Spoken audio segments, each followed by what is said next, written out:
Hi everyone, कैसे हो आप सब। तो चलिए आज की कहानी को आगे बढ़ाते हैं। और अगर वीडियो पसंद आए तो इसे लाइक करना तो बिल्कुल न भूलें। साथ ही अगर आप मेरे चैनल पर न्यू हो तो इसे ऑल बेल नोटिफिकेशन के साथ सब्सक्राइब भी जरूर कर ले, ताकि मैं जब भी वीडियो डालूँ ना अपनी उसका आपको नोटिफिकेशन मिल जाए और मुझे आप सबका सपोर्ट। तो चलिए बस इसी के साथ आज की कहानी को शुरू करते हैं।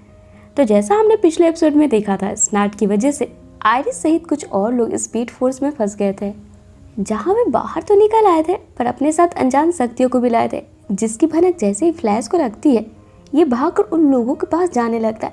तभी फ्लैश को ये मालूम पड़ता है कि उनमें से मारिया और एल्बर्ट नाम के शख्स को किसी ने मार दिया है।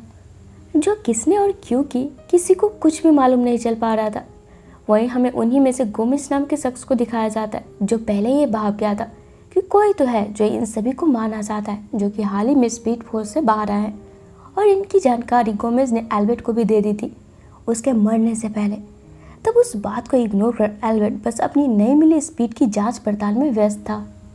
और अपनी इस एक्सपेरिमेंट को एल्बर्ट रिकॉर्ड भी करता था अपने कमरे में 300 डिग्री वाले कैमरे को लगाकर, जो कि इन्वेस्टिगेशन के दौरान बैरी के हाथ लग जाती है, जिससे जब बैरी प्ले करता है तो इसमें रिवर्स लाइटनिंग वोल्ट का सिंबल दिखता है, जो कि बिल्कुल फ्लैश के लाइटनिंग की तरह दिख रही थी। जिस पर बैरी काफ़ी गहराई से सोचता है कि आखिर इसके जैसे सिंबल और कौन इस्तेमाल कर रहा है।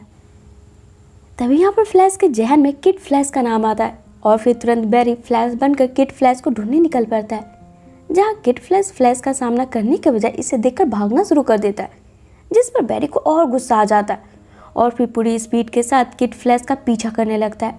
जहाँ भागते भागते ये लोग सहारा डेजर्ट में पहुँच जाते हैं। वहाँ पर किड फ्लैश बालू का बवंडर बनाकर फ्लैश को गुमराह कर देता है और फ्लैश से आगे निकल जाता है। अब भाई फ्लैश रुकने वाला थोड़े न था, ये भी लगातार किड फ्लैश का पीछा कर आखिरकार भारत में आकर इसे पकड़ लेता है। पर फ्लैश इससे कुछ बोल पाता है। किड फ्लैश यहाँ पर वापस से फ्लैश को चकमा देते हुए वापस यहाँ पर भागना शुरू कर देता है। और इस बार ये दोनों स्पीडस्टर भागते भागते महासागर तक पहुँच जाते हैं, जहाँ किड फ्लैश आगे भागते हुए पीछे मुड़कर फ्लैश का मजाक उड़ाते हुए बोलता है, तुम ये स्वीकार क्यों नहीं कर लेते कि तुम अब बूढ़े हो चुके हो। और इस चक्कर में किड फ्लैश अपनी स्पीड की पूरी सीमा को पार कर स्पेस में पहुंचने ही वाला होता है कि तभी बैरी इसे पीछे से पकड़कर नीचे पृथ्वी पर लाकर पटकता है, जहां किड फ्लैश को पहले तो बैरी किलर वाली बात बताता है और साथ ही ये भी कि बैरी को ऐसा लग रहा था कि वो किलर किड फ्लैश ही है। पर यहाँ पर किड फ्लैश को टच करने पर किड फ्लैश की पावर अलग से महसूस हुई, जैसे कि किड फ्लैश को स्पीड इसकी स्पीड फोर्स से नहीं बल्कि किसी और चीज़ से मिल रही है। पर यहाँ पर किड फ्लैश बैरी की बातों को इग्नोर कर इसे जवाब देना जरूरी नहीं समझता है। वहीं दूसरी तरफ हमें दिखाया जाता है गोमेज नाम के शख्स की हत्या रिवर्स फ्लैश ने कर दी है और अब स्पीड फोर्स से बाहर आने वाले लोगों में सिर्फ आयरिस ही जिंदा बची है।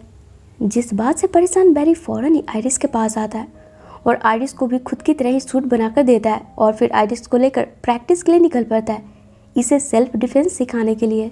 और फिर ये दोनों भागकर उस जगह पर पहुंचते हैं जहां से वार्महोल ओपन कर बैरी सभी लोगों को बाहर लाया था, ताकि इन्हें पिछले हुए हत्याओं से रिलेटेड कुछ सबूत मिल सके कि आखिर कातिल को एग्जैक्टली चाहिए क्या। जहां काफ़ी खोजबीन के बाद इन्हें एक मोनोरेल का पीस मिलता है, जिसे लेकर ये लोग सीसीपीडी पहुंचते हैं कि आखिर इस चीज़ पर किसकी फिंगरप्रिंट है। वहीं इधर अब हमें रिवर्स फ्लैश को दिखाया जाता है, जहाँ इन सभी चीज़ों के पीछे इसका ही हाथ था। ये स्पीड फोर्स से बाहर आए लोगों से उनकी स्पीड और पावर को खुद में एब्जॉर्ब कर उनकी हत्या कर रहा है, ताकि ये और ज़्यादा ताकतवर हो सके।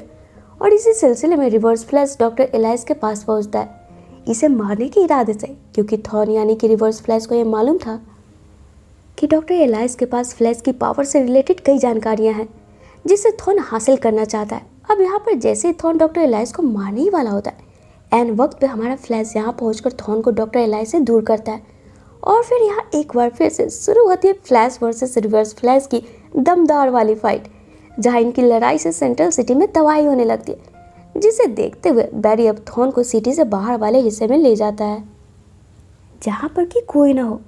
तो इधर अपनी मोटरसाइकिल से डॉक्टर एलाइस भी इनके पीछे होता है अपने लैब में बनाए खास राइफल के साथ, जिसे देख रिवर्स फ्लैश हंसता हुआ डॉक्टर एलाइस की राइफल को इसके हाथों से छीन कर सीधे बैरी पर पॉइंट करके जैसे ही इसे चलाता है, यहाँ पर आयरिस चिल्लाते हुए बैरी के आगे आकर खड़ी हो जाती है और इस राइफल के वार को खुद पर ले लेती है, ये बोलते हुए कि डैनियल मुझे तुमसे ये उम्मीद नहीं थी।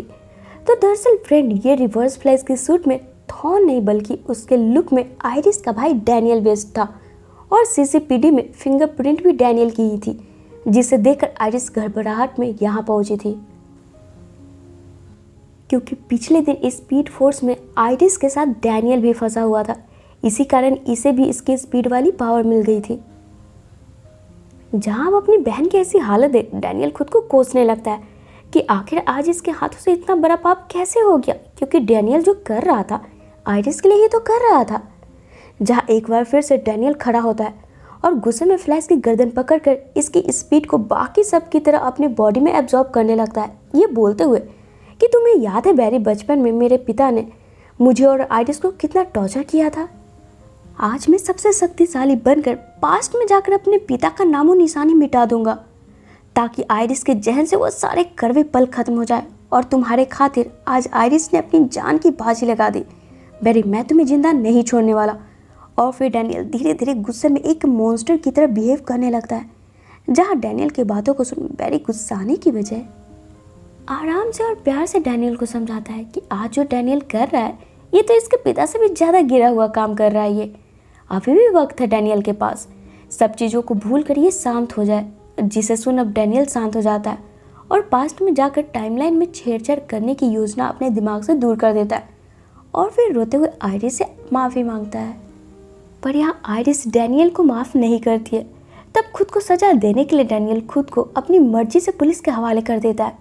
वहीं एपिसोड के आखिर में पूरे सिचुएशन को कंट्रोल कर हमारा हीरो यानी कि बैरी शाम के वक्त अपनी गर्लफ्रेंड पैटी के साथ डिनर डेट पे जाता है और इसी के साथ ये एपिसोड यहीं पे ख़त्म हो जाती है। तो फ्रेंड्स, ये थी मेरी आज की वीडियो। अगर आपको पसंद आई हो ना तो इसे लाइक और शेयर करना बिल्कुल ना भूलें। साथ ही अगर आप मेरे चैनल पर न्यू हो तो इसे ऑल बेल नोटिफिकेशन के साथ सब्सक्राइब भी जरूर कर लें ताकि मैं जब भी इसका नेक्स्ट पार्ट डालूँ आपको उसका नोटिफिकेशन मिल जाए और मुझे आप सबका सपोर्ट। तो चलिए फिर मिलते हैं अपने नेक्स्ट वीडियो में। Till then take care and bye bye.